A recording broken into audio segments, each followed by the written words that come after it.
WCBG is recorded in Staten Island, New York at Wagner College. WCBG, small college, big voice. This is Jeanine, back with another fantastic interview session. Today's is with the amazing Luc from Calling All Captains. This interview is one I'm super proud of, and I love talking to him. I've had some great conversations, so stay tuned.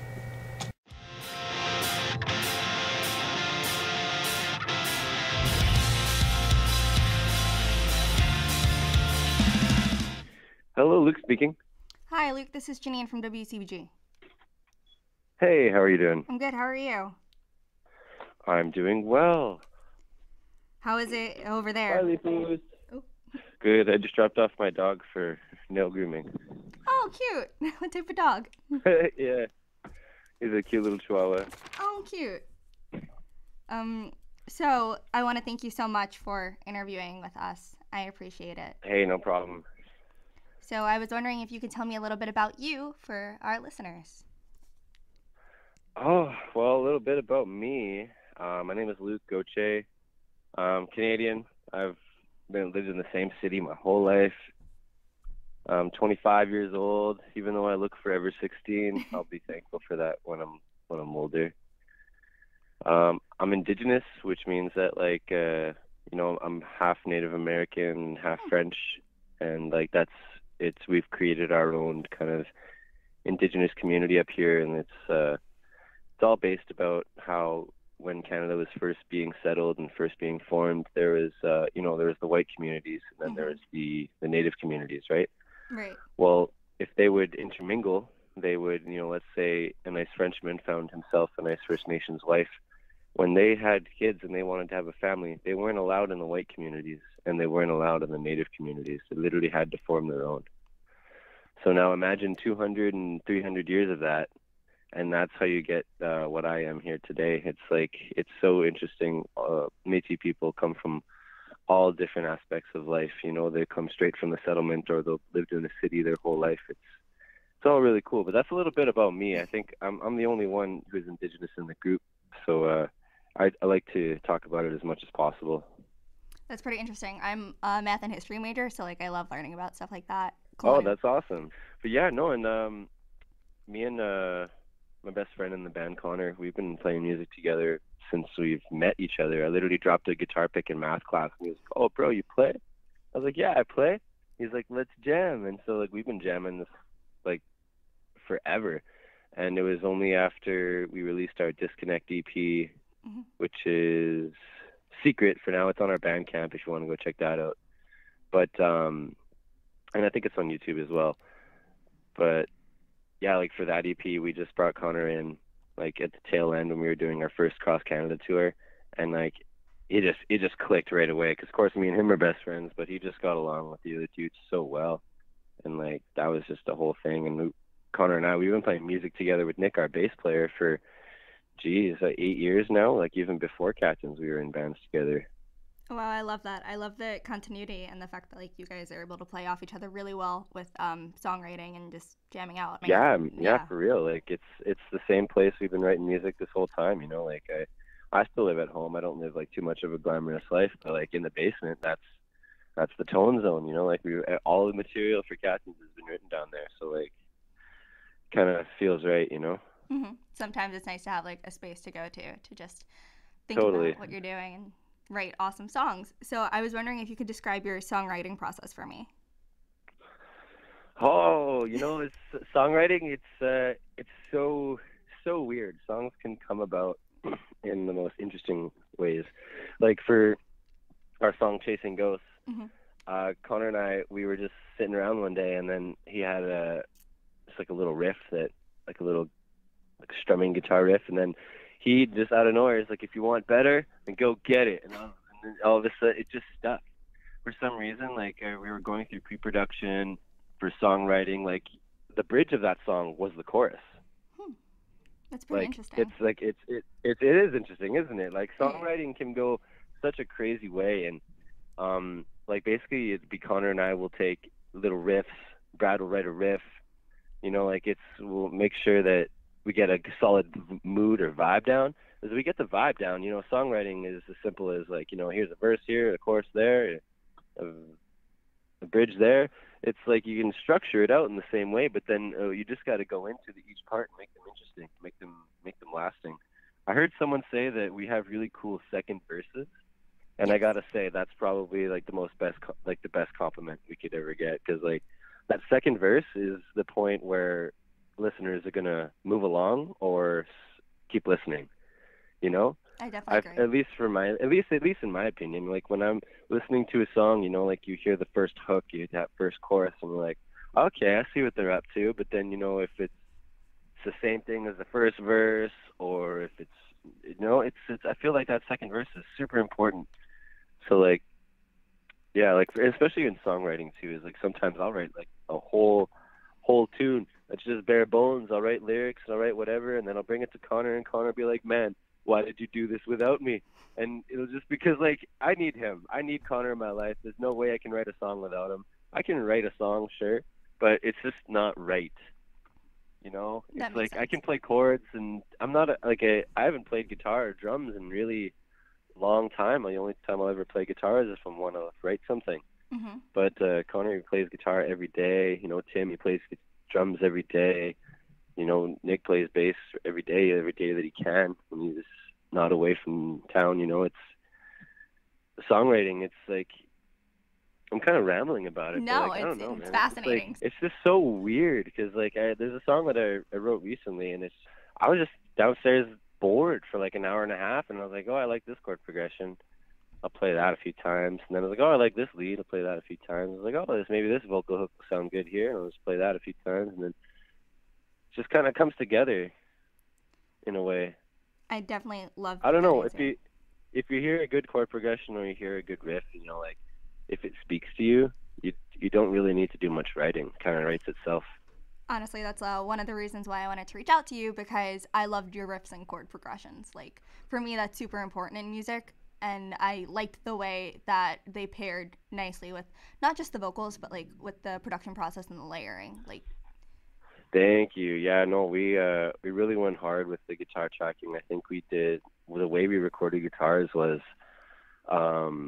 we split our direct guitar signal into A and a B, and we put A into one full amp and head on full, and then we put the other side into another amp and head on full. So that's two amp and cabs, right? Right. And then those are recorded in as like a mono track, so it's going to be one complete track together, and then we recorded that twice on either side, so it was just like the fullest guitar sounds possible. That's pretty sick. Well, here's like something else that's really weird really cool is that for Out of My Head, the outro, we actually recorded a baritone guitar, so there's a fifth below guitar for that whole thing. I recorded that. I called dibs for that. We recorded it on like a 7-string guitar, just like the lowest possible notes. I personally don't know a lot about guitar. I played trumpet. That's okay. So no worries. It's I like love we're learning just adding about lots this. of guitar harmonies. I think it's fascinating because I know a lot about like chord progressions and like music theory from high school and stuff. So like hearing it and used in different ways is, to me, like I can appreciate that, and I think that's great. Oh yeah. And you know, you have to thank Brad for that too. He's our music theory buff. You know, like Connor and I, we don't know theory. We know like what a fifth is and what a seventh is, sure. But like as actual theory goes, no way. We just know it sounds good. It's all by feel. Mm-hmm. But Brad, when he comes in, we're like, Brad, what key is this in? We're like, how do we get it to like segue? Do we need to go to the 2 chord or the 5th chord? You know, like he's always there for us, you know, and that's super cool. Yeah, I feel like music theory, even though it's like super complicated, sometimes it's also just about like feeling how the song should go or like how the riff should be played. But chord progression, it's like a whole nother field. Totally. I'm writing a song right now where I actually borrowed the chord progression from Won't Let Go by Juice WRLD. Rest in peace. Oh, thanks. I feel like that's also important in music. Like hearing other people's music can also inspire different things, or even just like different feelings of like how to portray a song. So I think that's pretty cool. Oh, wow. You know, music nowadays is so limitless. Mm-hmm. Like I am completely not barred to a genre. Like my favorite artists are some of the heaviest bands. some of my favorite solo artists will like spit the hottest bars, like everything in between. Like there's not a music genre that you could send me and I'll be like, not really into this. Except new country, some new country I don't mind. But like, I don't know, that classic country like Merle Haggard, George Jones, like real classic, Waylon Jennings, Hank Williams, I could go on forever. I was raised on classic country. But it's funny how I'm in the band I am in now. So, can you describe your sound for me in 3 words? I know it's hard. I don't know. Oh gosh. We're a hard punk band. Okay. I don't know. Well, I don't know. See, like lots of people, I've called us pop punk before, and like people have straight up been like, "No, you guys are post-hardcore," and I'm like, "What?" I'm so confused. So I don't really know. It's up to the people. If I could only use 3 words to describe our sound, it's calling all captains. I like that. If you want a good blend of like post-hardcore and pop punk, definitely give us a shot. You know, like I grew up on all the heavy stuff and also grew up on Simple Plan and stuff too, right? Like Green Day was my favorite band growing up. So, you know, there's a lot of my influences, and Connor grew up solely on classic rock. So boy, his leads on the new upcoming stuff, you gotta watch out. So you mentioned Juice WRLD earlier, and we have a question we've been asking everyone that our PR director Grace came up with, and it's a question, so I'm just going to jump right into it. Basically, the question is, what is your opinion of releasing an artist's unreleased music after they've passed away? Should it be released or should it not? Oh man, see, like that's the one thing that's super strange, because like, you know, like if I died today, I wouldn't want these demos that I've recorded being released. Oh God, they're garbage. You know, like at least it's the fact when an artist passes away, and it's like it's such a weird thing, because they can't give the okay that it sounds the way that they intended, right? Right. Like I was listening to a Lil Peep song, rest in peace again, but it was very posthumous, almost like it was this past EP that was released, like, and he died over a year and a half ago. You could tell some of the songs weren't finished. They kind of put parts of different flows together. It wasn't cohesive, and I know Lil Peep wouldn't have been satisfied with it. So that in that way, it kind of upset me a little bit. But I understand that once an artist kind of the music becomes bigger than themselves, it's bigger than themselves. And unfortunately, that even though that this is still like Juice WRLD's music or Lil Peep's music, and when you sign record labels, you know, like especially Juice WRLD, when he was on such a major record label, they're going to own his songs for 40 years, 50 years, you know, like that's just the way the music industry works. And if they wrote it in their contract that, you know, they own all writing that he's going to be doing, you know, it's only up to the labels at that point, right? Right. And, you know, like this music industry is a business maker, and it's a money maker, and like, and especially with one of the biggest artists passes away, it's kind of sick in a way, but like it's probably the best time that the artist is going to get the most exposure. Lil Peep got famous after he died, you know, like it's all of this stuff is it's so sad. But you know, like, being a musician myself, if I died today, I don't know if I would be comfortable with any music I've recorded in my home being released to the public. Just simply for the fact that it's not done the way that's proper. You know, I didn't step into a studio. I didn't get to hear mixes back. I didn't get to say, no, like, let's change this part and it's not hitting right. You know, like there's lots of things that goes into being artists. It's just, you know, the tunes that are on the track, you know? No, I definitely understand that. Grace actually came up with this question because of the Little Peep album. And yeah, it was pretty interesting when she thought of it, because like as a fan, of course you want to hear more of the music, but at the same time, like at the end of the day, is the artist really going to be happy with what was released by the label? Yeah, like that's kind of where I'm at too, because I know Juice was about to start recording his next record, but I know they're going to release one anyway, so I'm just kind of wondering if it's, you know, I don't know. It's all weird. It's really sad, you know. It's just music is crazy, because like, you know, even ourselves, you know, like that 5-song EP we put out, that's going to be online forever. Mhm. You know, it's as long as the internet stays up, you know, people 500 years from now can be like, oh, calling all captains, that band was crazy 500 years ago. You know, like that's the kind of thing that we're living with right now. And of course, you know, like posthumous music should be released in a way. I don't know. You know, it's two sides of a very different coin. Exactly. So that actually leads to my next question. Is there anything you would change about the music industry as it is today? Um, you know what? I would just. I feel like music. There's like a 1% in the music industry. I feel like that the music industry, especially like I still live at home with my mom. You know, like we hop from job to job. You know, we get minimum wage jobs when we get back home from tour. I feel like there's either a state. Especially in our genre, it's either you're big or you're not. Mm-hmm. You're either one of the big boys or you're not. You're making $100 a night.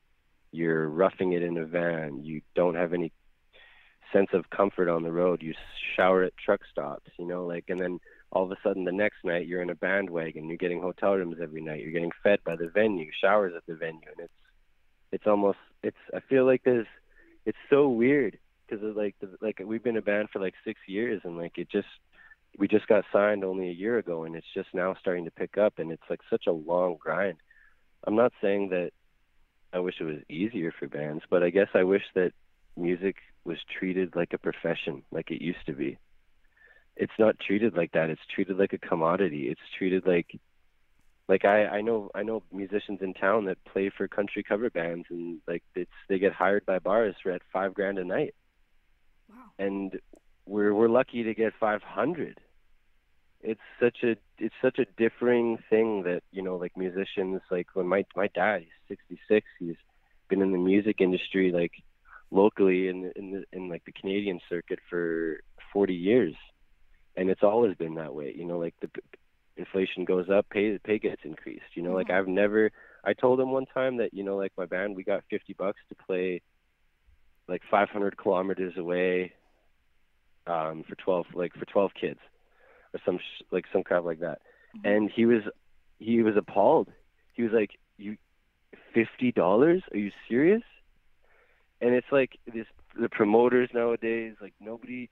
I get that it's not about money; it's about the music. But if you want to do music for a living, you need to live. You need to be paid a living wage. You know, it's such an interesting way of life this is, because like it's totally accepted, the fact that all of like the lead singer Patrick from Movements, he had to get a regular job. He went back to a 9 to 5. Isn't that crazy? It's kind of heartbreaking to hear that because I know like music's been a big part of my life. So like doing these interviews have been something for me to like connect with people all over the world doing things like I love hearing and love seeing, and Yeah, for for you guys sure. to like not be treated in the way like I would hope, it's kind of heartbreaking. And Well, and that's the thing. It's such a weird thing, because like we pull up to a venue in what is it, the New Brooklyn Tavern in Greenville. It was crazy. When it popped off, felt like it was, you know, like we got paid well, you know. right. But then the next night, it's like, oh, we're playing at Delhi for 3 people. It's such a weird like America is so big and massive, and it's like same thing with Canada too. It's like in Canada, if you want to play Vancouver, Edmonton, Calgary, okay, great, that's your 3 shows. There's like shows, there's towns and cities in between, but there's nobody there. So, Mm-hmm. like we've played Regina for 6 years, every year, like almost twice a year, still only 16 people there. There's just not very many people there that care, and that's okay. Like there's some people that come out every single time, but when you keep going to a market and you keep growing it and you try to grow it and it's not growing, you don't know what to do. Is it the music? Is it us? Is it the promoters? Is it the industry itself? I don't know. Is it the genre? Like, I grew up on Staten Island, and that's where my school is. And like here, there's no local scene. Like it's 100% dead. Like well, not 100%. It's mostly dead. So for where are you from again, sorry? Staten Island, New York, Oh, okay. here the scene's like not really here. It's a lot of cover bands, like a lot of cover bands. Not saying cover bands aren't great, but at the same time, like to release new material, like you have to go to like Brooklyn, and I feel like New York's kind of like the stopover town. It's not really like the cultivation that it used to be. Yeah, man, raw exists out there, you know? Like, like for our new material, man, like it's like we're staying true to like the Captain sound, whatever that is. We've gone through so many different like little changes within the pop punk spectrum, but we're trying to add a little bit more like, I don't know, a little bit more flavor, a little bit more flow, a little bit more sauce. You know, like I want to not be typical pop punk, or you know, like it's Right. like Belmont's doing something crazy right now. They're putting like sampled rap tracks, trap beats right in the beginning of their track, like it was nothing. You know, like Mm-hmm.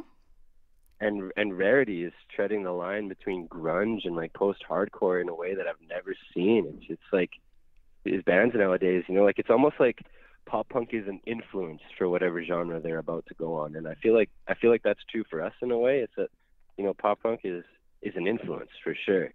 It's kind of like the segue that we can give like all the other pieces of that make music amazing to the people. You know, it's Right. in like a like I spit some bars in the new stuff. No, not I'm Ooh, not gonna lie, exciting. but it's like, but it's still pop punk. It's still delivered through the pop punk medium. You know, Mm-hmm. it's all kind of coming together, because you know I've noticed that too nowadays, is that it's like it's especially true that rap is the new rock.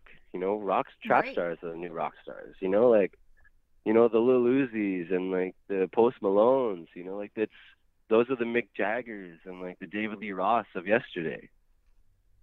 And as crappy as that is for like rock musicians and avid like music lovers, like real like guitar music lovers, it's a weird state to be in, because we all want this genre and this scene to be the biggest possible, but it's not mainstream. No matter what we do, it won't be. But at the same time, I feel like I'm 21 and like hearing more. I've been hearing more like pop punk in general, and like even like post hardcore and grunge. I feel like it's because we grew up listening to like Blink-182 and Green Day, and like now people Oh they're yeah. making this type of music. So I'm hoping it's coming back. I think it'll come back, but it needs to have that certain flavor. It needs Right. to have that something new, something that really hasn't been done before, and delivered with like, I don't know. I'm really hoping our new release at least does something for us, because I know that we've been working really hard, and I know it's going to be a little bit of a wait, because we released our debut EP with Equal Vision on the 7th of Mm-hmm. February in 2019, and we're going into the studio sometime around there. So it's going to be a little bit of a wait for a new song, but it's definitely going to be worth it. We're going to be trying a lot of different new things here. Like one of the coolest explanations of Captains that like a fan told me is that you guys are, it's like sad music without bringing you down. It almost like lifts you up in a way. And I was like, what? It's like so weird, because like, yeah, these lyrics are sad. You know, like we're all going through some stuff here, but it's hype. The music is hype. You know, Mm-hmm. and I feel like that's what the energy is from lots of these rap music nowadays. Is that they're singing about like, all my friends are dead, but you know they're turning up in the club. You know, it's like it's people want to acknowledge their sadness without being down. I think that's really where the mark is got to be hit. I love that It's juxtaposition. weird, Yeah. you know. No, I definitely agree. I feel like sometimes it's it's like two sides of a coin. Like sometimes when you listen to upbeat music, it's just because you want to listen to upbeat music. But then if you listen to the lyrics, you're like, oh, this is actually like deeper than I thought. So at the same time, it's making Yeah, somebody think. And for me, I think that's like something that needs to be prominent more often, especially like mainstream or even just in general, just making a listener think. And I think you guys do that really well in your EP. thank you, thank you. We got some like we're kind of exploring some more deeper topics. So then like the full length record, it's like it's not just like relationships and like, you know, want life to get a little bit better. It's actually like it's like addictions, death. You know, like there's lots of things that's going on in our lives that we can finally have like a real medium to write about it, and it's kind of freeing. You know, like we're not straying away from the risque lines or the lines that are a little bit too personal, because you know what, they need to be written. And you know, like this music, it's not to say it's bigger than ourselves now, but you know, like it is. You know, it's for the people now. It's for the fans. It's for the friends. It's for our families. It's for Alberta. Having like emotion behind not just like the lyrics or the production, it's something that like draws people to it. And I know like when I heard your song Disconnected, I was just instantly drawn to like the message you guys were sending in the song. And I think that's something that needs to happen more often, like this emotion behind music, and people forget Oh about it. wow! Thanks so much. No, no, it's. I get you, man. You know, like it's all vibes, man. You know, you feel Mm-hmm. them, you know, you don't, and it's like it's really cool to see. It's so crazy, man. You're in Staten Island, and a little tune, you know, connected with you. You know, like that's what That's music true. does. Mm-hmm. I think that's like such an important thing in music, the relationship people can have just hearing a song, because like you guys can write a song and like 5 years later I can be like, oh my god, like you're talking to me now. It's just the way it works, Right? and it's fascinating. Like music is endless and timeless. So Yeah, it's cool. And like we this year, if we finally had like the first bunch of like captains like tattoos roll in, and that's crazy. That's messed up. You know, like if you want better, then go get it. Is on somebody's forearm. wow.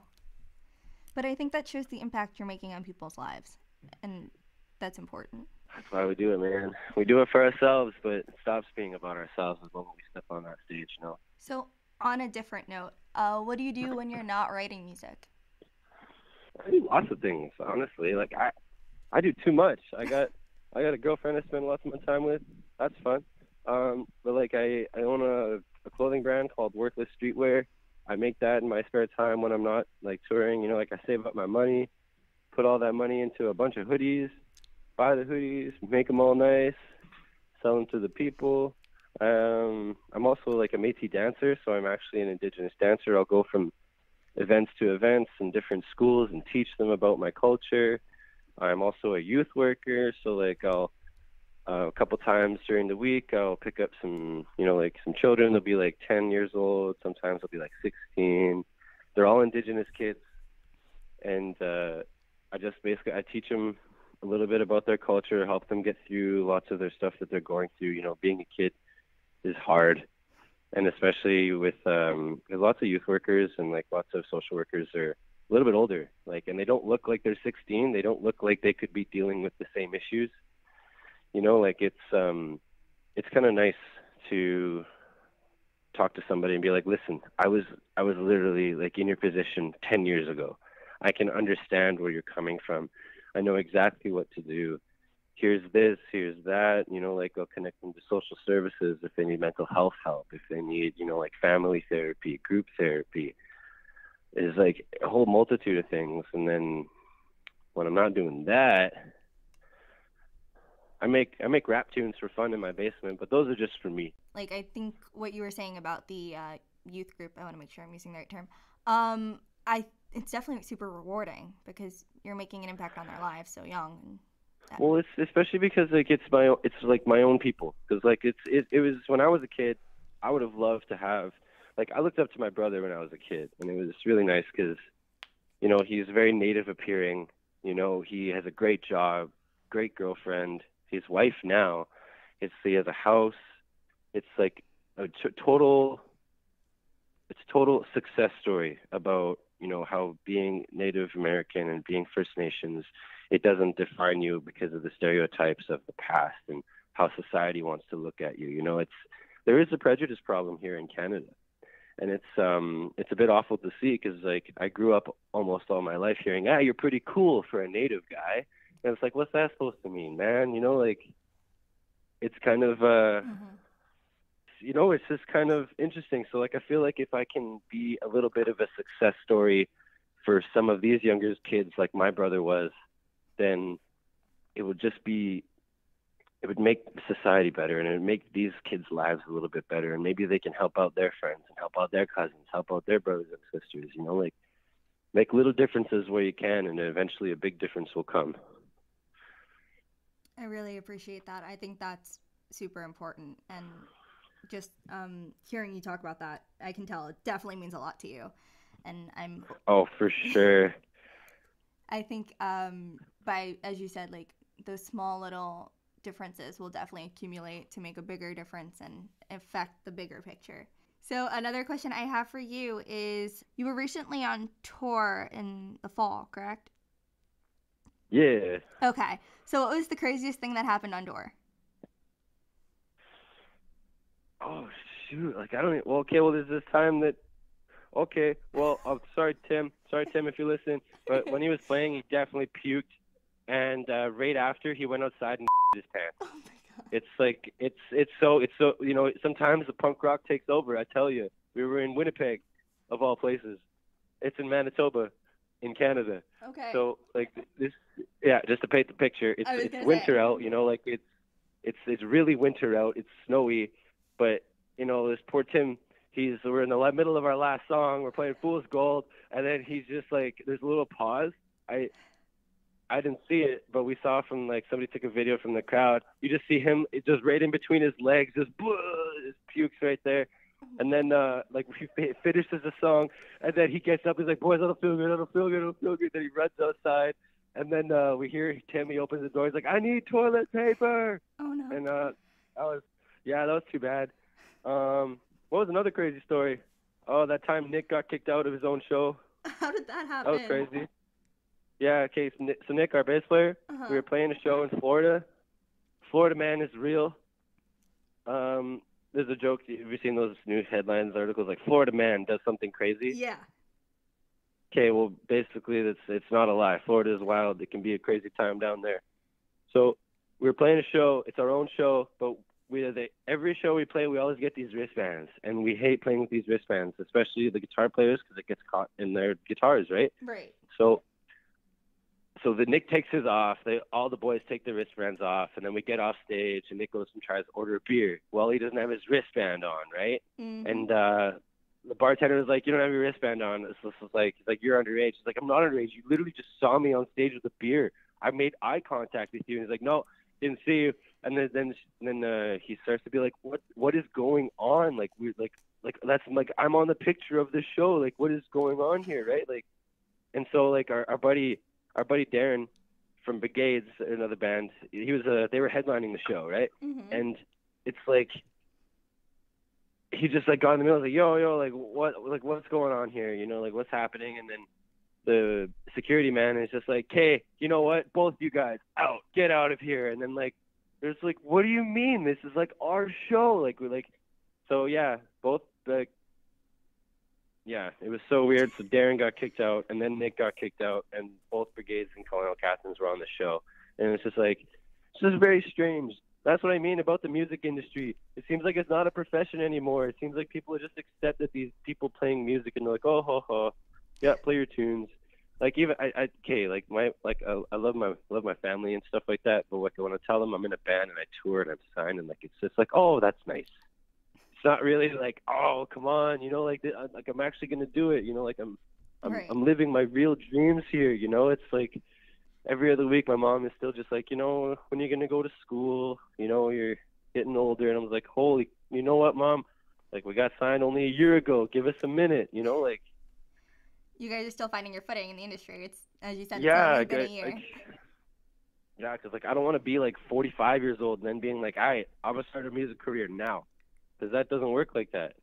I don't know. I feel like I sound jaded half the time, but like I gotta say, like I'm so thankful. Like this is definitely crazy. I remember drawing pictures of this when I was 12 years old. Like I was drawing like on stage with a little band, you know, like people in the crowd. I had lights and everything like that, and literally it happened. You know, that law of attraction, and like it's so real. Our whole band motto since we've started it is thoughts become things, and I can guarantee you that thoughts definitely become things. All of this was manifestation. All of this was hard work and law of attraction and luck in the right spots. It's so wild. Life is crazy, you know, and there's so many like different little twists and turns that kind of make you rethink everything. But oh man, it's like when everything comes down, you get to see the bigger picture or something like that. I don't know. It's, yeah, like when you take a step back, you're like, oh wow, this is everything that's happened, because life throws things at you all the time, and you never know. Totally. Or like getting a rider. I remember when we pulled up to the venue and they had like hummus and pita bread and they had like papa chips in the crowd. I was like, what? I was like, oh, this is heaven. Riders are super interesting. Like, I've had to deal with a few for like college shows, and I never realized how complex they could be. Like, I didn't know what a rider was until I got this position. So I was like, oh, okay, we have to do this. Okay, I got you. But they're pretty interesting. Like, we've had some weird requests. You want to know? Okay, sorry to interrupt you. No, here, go for it. You want to know something really? You never hear that like really specific riders that like, oh, they wanted a bowl full of only red M&Ms. Yeah. Do you know why? Okay, so Van Halen needed to have a bowl of only red M&Ms in their back dressing room. The reason for this really, really obscure detail was that their pyrotechnics show and their stage setup needed to be flawlessly executed to the point of every last detail. Otherwise, they could light on fire, or the stage could light on fire. So that red M&Ms in the back of the dressing room was such a minute and obscure detail that if they didn't have those red M&Ms, they knew that something was wrong with the stage and it would need to be redone.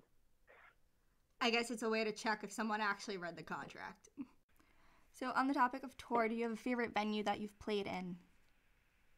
The Masquerade in Atlanta. Can you describe it for me? Because I haven't been to Atlanta. Oh, how can I describe it?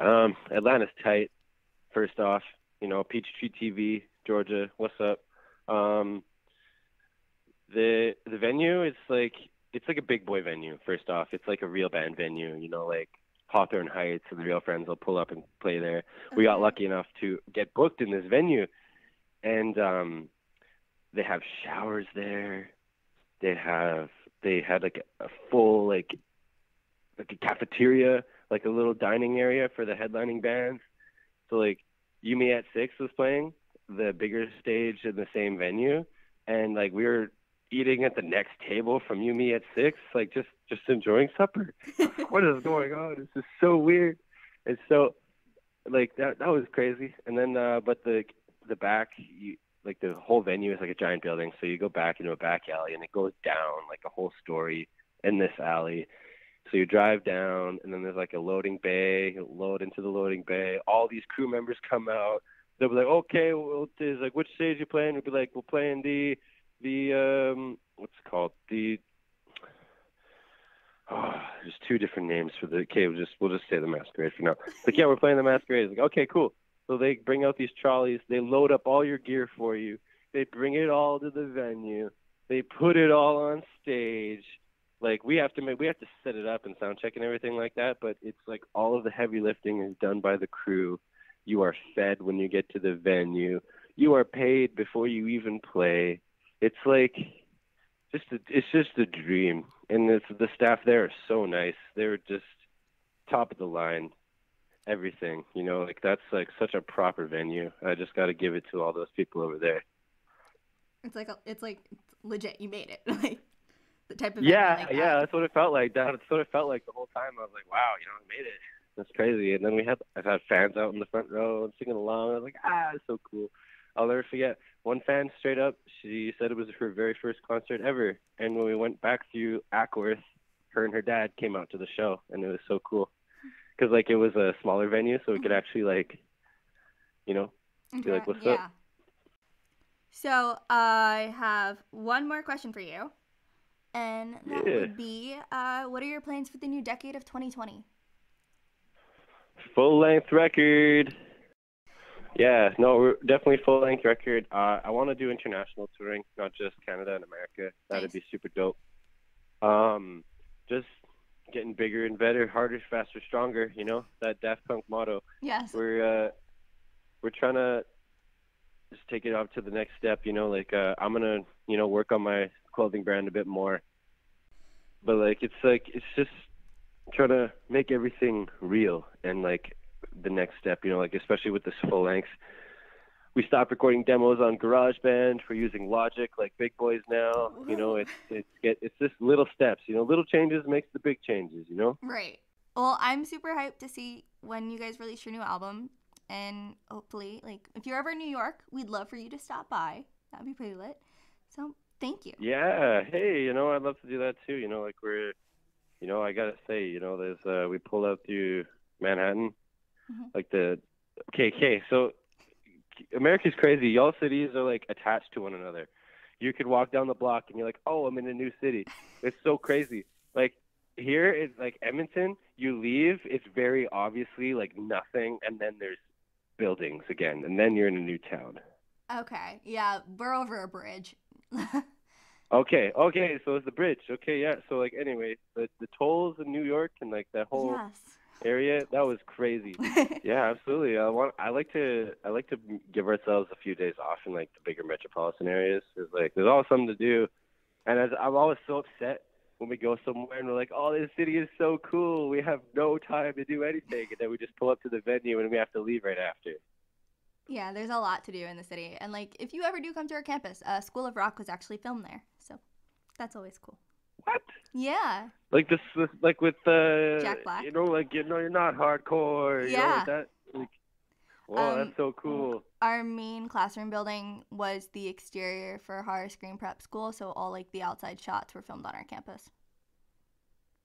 Wow, that's super cool. Yeah, so I didn't realize how big the movie was until, like, I started talking to artists and how, like, influential it was. And, like, well, especially musicians. Right. Like, School of Rock changed my life. Like, seriously? Oh my God. Yeah, man. I remember watching that. I was like, oh, wow. Like, you could be a kid and rock, like, immediately the next year I was like, we had a high school class called Rock and Pop. Mm-hmm. Immediately I grabbed like electric guitar, grabbed an amp, and I was playing rock and roll covers with like students, man. It was so cool. Wow, it's nice to see that. I was a student, of course, but it's nice to see the impact it's had on people. And when I tell people, School of Rock was filmed at my college, everyone's like, oh, wait. We actually I have an image of what your college looks like. Yeah, the big building, that's our main hall, and that's where we have class. So, Luke, I want to thank you so much for interviewing with me and taking the time out of your day to talk to me. Awesome. Thank you so much. Okay. Have a great day. You take care. You too. You Bye. too. Bye-bye. Bye. Again, that was Luke from Calling All Captains. If you really enjoyed today's interview, be sure to check out their music and stay tuned for some of their tracks.